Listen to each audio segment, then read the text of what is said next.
বাঙালি লোককে সবকে ভিডিওটা দেখা উচিত। तो रुको जरा सबर करो। বেশিরভাগই হিন্দু। শুভেন্দু অধিকারীকে এখন মুসলমান বাঁচতে হবে, খুঁজে আনতে হবে, কুমোরটুলিতে অর্ডার দিতে হবে। সুপ্রিম কোর্ট বলছে তুমি যদি বাংলাদেশে তুমি যদি আজকে দরখাস্ত করে থাকো তোমার আর ভোট নেই, তাহলে দায়টা কার? মতুয়ারা মারবে কাকে?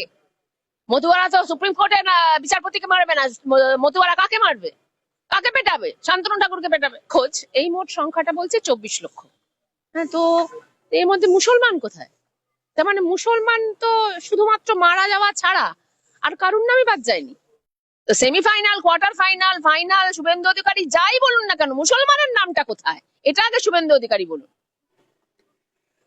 শুনানিতে গিয়ে তাহলে মতুয়ারা কি করবেন যারা ওপার বাংলা থেকে? সুপ্রিম কোর্ট বলে দিয়েছে তোমরা ভোট দিতে পারবে না। তাহলে এতদিন ধরে বিজেপি বললো যে তোমরা দরখাস্ত করো, আমরা বাংলাদেশের লোক, আমরা ভারতবর্ষের নাগরিক নই, দরখাস্ত করো। যারা করলো তারা বিপদে। শান্তনু ঠাকুরই তো বলেছে দরখাস্তটা করার জন্য, যে তোমরা দরখাস্তটা করো। আর এই সেমিফাইনালেও তো একজনও মুসলমান নেই রে বাপু। সেই সেমিফাইনাল, কোয়ার্টার ফাইনাল, ফাইনাল যাই হোক না কেন, তুমি তো ভেবেছিলে অনেক মুসলমানের নাম থাকবে, তো সেটা তো পাচ্ছি না। তোমার সেমিফাইনালেই যদি বেশিরভাগ হিন্দু হয়, তাহলে ফাইনালে কোত্থেকে মুসলমান আসবে? তো দেখা যাচ্ছে যে বেশিরভাগ ক্ষেত্রে হিন্দুরাই এই 58 লক্ষর মধ্যে থাকছে, মুসলমান তো প্রায় নেই। দেখো বিজেপি করবে কি? কিছু মতুয়া রোহিঙ্গা, তো সেও তো মুসলমানই হলো, রোহিঙ্গা মানে তো মুসলমান। তার মানে তো ব্যাপারটা এরকম, সেটা হচ্ছে যে মুসলমান সংখ্যা নেই 58 লক্ষর মধ্যে। যারা মুসলমান আছে তারা মূলত মৃত। এর আগেও আমি তোমাকে বলেছিলাম, ওরা যদি একটাও খুঁজে বার করে, দু পাঁচ দশটা থাকতে পারে, ওর তোমরা দিতে পারবে না। মানে এটা মনে হচ্ছে যে তুমি, তোমার জ্বর হয়েছে, তুমি এবারে কালকে অন্তত সিঙ্গারাটা খেও না। শান্তনু ঠাকুরের কাছে ভোটটা হচ্ছে পৈতৃক সম্পত্তি, যে দুর্জয় তোর পেট খারাপ হয়েছে আজকে এই সিঙ্গারাটা খাস না। ভোট ব্যাপারটা ওরকম নয়। তার মানে আজকে ভোট দিতে পারবে না, পরের বছর তো ভোটটাই তোমরা রাখবে না, তোমরা তো ভোট ব্যবস্থাটাই তুলে দেবে। তার মানে মানুষকে বলছে তুমি নাগরিক, তোমার আধার কার্ড আছে, তুমি যেখানে খুশি যাতায়াত করো, কিন্তু ভোটটা দিও না। এটাই তো ওদের আসল উদ্দেশ্য। তারপরে ওরা দাঙ্গা করবে। এই তুই কেন ভোট দিতে পারিস না? তুই নিশ্চয়ই বাংলাদেশের লোক। দাঙ্গা না করলে তো ওরা বাঁচবে না। তার মানে আজকে ভোট দেবে না, কালকে দাঙ্গা করবে, পরশুদিন ভোটটাই তুলে দেবে। 59 লক্ষ নাম বাদ যাওয়ার সম্ভাবনা তৈরি হচ্ছে। এসআইআর এর এখনো চূড়ান্ত তালিকা বের হয়নি, কিভাবে দেখছেন বিষয়টা? কিভাবে দেখছি মানে বিজেপির তো বিরাট বিপদ হয়ে গেল। এই 58 লক্ষ 59 লক্ষ, তার মধ্যে দেখা যাচ্ছে সেটা হচ্ছে যে বেশিরভাগই হচ্ছে যারা মারা গেছেন। আচ্ছা, তা সেই সংখ্যাটা যদি 30 লক্ষ হয়, 25 লক্ষ হয়, তো তারপরে দেখছে সেটা হচ্ছে যে স্থানান্তরিত, তোমার হয়তো তোমার অন্য রাজ্যে তাদের ভোট আছে, 2-3 জায়গায় ভোট আছে, বিশেষত ধরো বিহার, ঝাড়খণ্ড। এই মোট সংখ্যাটা বলছে নিখোঁজ, এই মোট সংখ্যাটা বলছে 24 লক্ষ। হ্যাঁ, তো এর মধ্যে মুসলমান কোথায়? তার মানে মুসলমান তো শুধুমাত্র মারা যাওয়া ছাড়া আর কারুর নামই বাদ যায়নি। এই যে অন্য রাজ্যে যারা দেখা যাচ্ছে যে 24 লক্ষ নিখোঁজ, অন্য রাজ্য স্থানান্তরিত, তাদের মধ্যে একটা বড় অংশ হিন্দু। যদি ঝাড়খণ্ড হয়, যদি বিহার হয়, যারা তোমার দেখা যাচ্ছে সেটা হচ্ছে যে যারা মারা গেল সেটা মুসলমান এবং হিন্দু দুটো মিলিয়েই আছে। তাহলে তো আমাদের আইএসআই এর যে পপুলেশন স্টাডিজ, যে আইএসআই এর পপুলেশন স্টাডিজ এর পরিসংখ্যান অনুযায়ী 10 বছরে ভারতবর্ষে মোট অনুপ্রবেশ, মানে হিন্দু মুসলমান মিলে সেই অনুপ্রবেশ কখনোই 9 লক্ষ ছাড়ায়নি। তার মানে তুমি যদি আজকে 40 বছর হয়ে যাচ্ছে, তার মানে সেটা যদি 50 লক্ষ হয়, তার মধ্যে মুসলমান কত? 5-10 লক্ষ।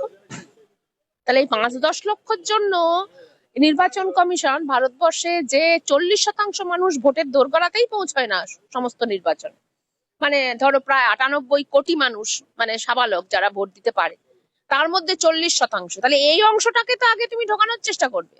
তার বদলে তুমি 58 লক্ষকে নাম বাঁচলে, সে 58 লক্ষর মধ্যে প্রায় কেউ আর মুসলমান নেই, সবাই হিন্দু। কারণ বিজেপিকে তো বিপদে পড়তে হবে, শান্তনু ঠাকুরকে বিপদে পড়তে হবে, দায়টা এবার ওরা নিক। শুভেন্দু অধিকারী বলছেন যে এটা তো সেমিফাইনাল, যখন ফাইনাল তালিকা বেরোবে তখন দেখা যাবে যে প্রায় 1.5 কোটি শুনানির সম্ভাবনার কথাও বলছেন তিনি। আর এই সেমিফাইনালেও তো একজনও মুসলমান নেই রে বাপু। সেই সেমিফাইনাল, কোয়ার্টার ফাইনাল, ফাইনাল যাই হোক না কেন, তুমি তো ভেবেছিলে অনেক মুসলমানের নাম থাকবে, তো সেটা তো পাচ্ছি না। তোমার সেমিফাইনালেই যদি বেশিরভাগ হিন্দু হয়, তাহলে ফাইনালে কোত্থেকে মুসলমান আসবে? বিএলওরা বুঝতে পারছেন না যে তারা ঠিক কোন ভাবে কাজটা এগোবেন, কারণ অনেক তাদের কাছে স্পষ্ট বার্তা নেই, লিখিত নির্দেশিকা নেই যে চন্দ্র কুমার ঘোষ ইত্যাদি যে নামের সঙ্গে যুক্ত থাকে, যে পদবী মিডল নেম গুলো থাকে, সেগুলো 2002 তালিকায় যদি না থাকে তাহলে এখন সেটা যদি থাকে তাহলে সেটা কি করবে? 2002 তালিকায় রয়েছে বা পরবর্তী সময় সেই সারনেম গুলো বা মিডল নেম গুলো বাদ দেওয়া হয়েছে, তাহলে তাদের জন্য কি করবে সেই নিয়ে আলাদা কোনো নির্দেশিকা নেই। সেগুলোও কি তাহলে মানে অনিশ্চয়তার মধ্যে পড়ে গেল বলে আপনার মনে হয়? বিএলওদের আজ পর্যন্ত প্রতিদিন এক একটা করে নতুন নতুন নির্দেশিকা আসছে। প্রথমে একটা নির্দেশিকা এসেছিল, তারপরে রোজ একটা করে নতুন নির্দেশিকা আসছে। আরে যারা দিচ্ছে তারা তো নিজেরাই কিছু জানে না। যে নির্বাচন কমিশনের আমলারা এই ধরনের নির্দেশিকা পাঠাচ্ছে, তারা প্রতিদিন নতুন করে একটা নির্দেশিকা ঠিক করছে, নির্দেশিকা ঠিক করে বিএলওদের পাঠাচ্ছে। তুমি যদি বিএলও, যে কোনো একজন বিএলও কে জিজ্ঞাসা করো, আচ্ছা দাদা আপনার যে এই গত 1 মাসে কটা নির্দেশিকা আসলো, সে 20টা তোমাকে নির্দেশিকা দেখাবে। প্রথমে ছিল একটা, প্রতিদিন পাল্টাচ্ছে। এবার এটা নয়, তারপরে এভাবে করো, তারপরে এটা নয়, তারপরে ওভাবে করো। তো তাদের তো ভুল অবশ্যম্ভাবী। ফলত এই যে তালিকাটা বেরোলো এবং তোমার ফাইনাল তালিকার মধ্যে তাদের তো মানে পাগলের মতো দশা হবে এবার নির্বাচন কমিশনের। প্রতি মুহূর্তে প্রতিদিন 1000টা করে ভুল বেরোবে, এবং সবচেয়ে দুঃখজনক, আবার বলছি, এই যা যা ভুল বেরোবে তার মধ্যে বেশিরভাগই হিন্দু। বেশিরভাগই হিন্দু। শুভেন্দু অধিকারীকে এখন মুসলমান বাঁচতে হবে, খুঁজে আনতে হবে, কুমোরটুলিতে অর্ডার দিতে হবে। কুমোরটুলিতে অর্ডার দিয়ে এবার তার নাম ঢোকাতে হবে, কারণ এই যা যা নাম পাওয়া গেল তার মধ্যে 90% হচ্ছে হিন্দু।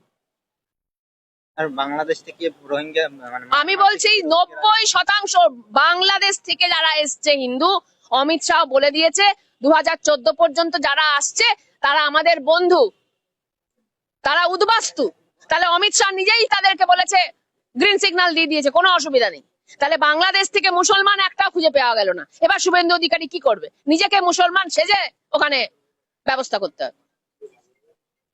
বলা হচ্ছে যে 2002 সালের তালিকায় যাদের নাম পাওয়া গেছে, অনেক এর মধ্যে এরকম অনেক রয়েছেন যাদের এপিক নাম্বারটা পাওয়া যায়নি, তাদের ক্ষেত্রে কি করা হবে সেটাও বলা হচ্ছে না। তো এই ধরনের ছোটখাটো ভুল, নামের বানান ভুল, মিডল নেম নেই, সেই নামটার ভুল, এই ধরনের ছোটখাটো কারণে কিন্তু তাহলে নাম বাদ চলে যেতে পারে।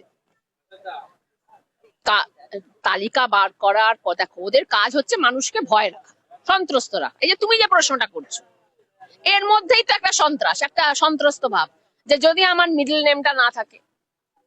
ওদের ক্ষমতা আছে এটা করার, আইন মেনে তো করার ক্ষমতা নেই। হ্যাঁ, আইন না মেনে ওরা কি করবে সেটা পরের কথা। ওরা আইন না মেরে দাঙ্গা করবে, ওরা আইন না মেরে লোককে মারপিট করবে, গুম খুন করবে, সেটা অন্য কথা। কিন্তু আইন মেনে তো এগুলো ওদের পক্ষে করা সম্ভব না। আইন মেনে ওদের পক্ষে একটা কাজও করা সম্ভব না। কিন্তু এই যে হাজার হাজার মানুষ বিভিন্ন বিধানসভা ভিত্তিক বাদ যাচ্ছে, নাম বাদ যাচ্ছে, ভবানীপুরে আমরা দেখলাম 40,000, নন্দীগ্রামে 10,000, এই যে মৃত ভোটার, স্থানান্তরিত ভোটার, এই ভোটার গুলো তো আগেই বাদ চলে যাওয়ার কথা, সেটা যাচ্ছে না। এসআইআর এর একটা সুফল তো হয়েছে যে এই নামগুলো বাদ যাচ্ছে, মৃত ভোটার। এসআইআর এর কি সম্পর্ক রে বাপু? এটাতে এসআইআর এর কি সম্পর্ক? সব ভোটেই এটা হয়।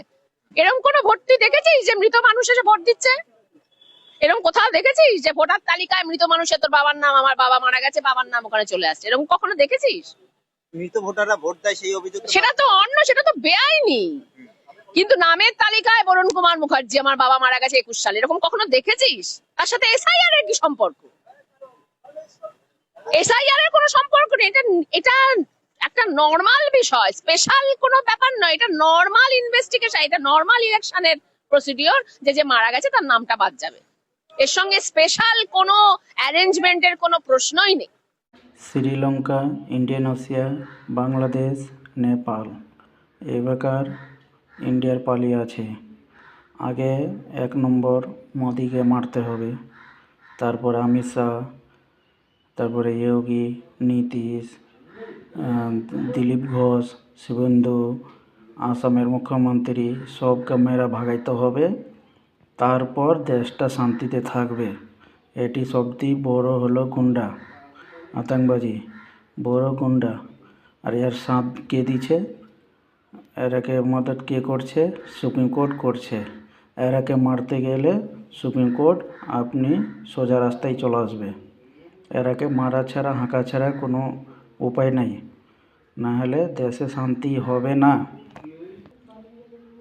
দেশকে বাঁচাইতে গেলে যেটির নাম বলল সেইটি কুত্তাকে দেশ থেকে বাহির করতে হবে, তাহলে দেশটা ভালো থাকবে।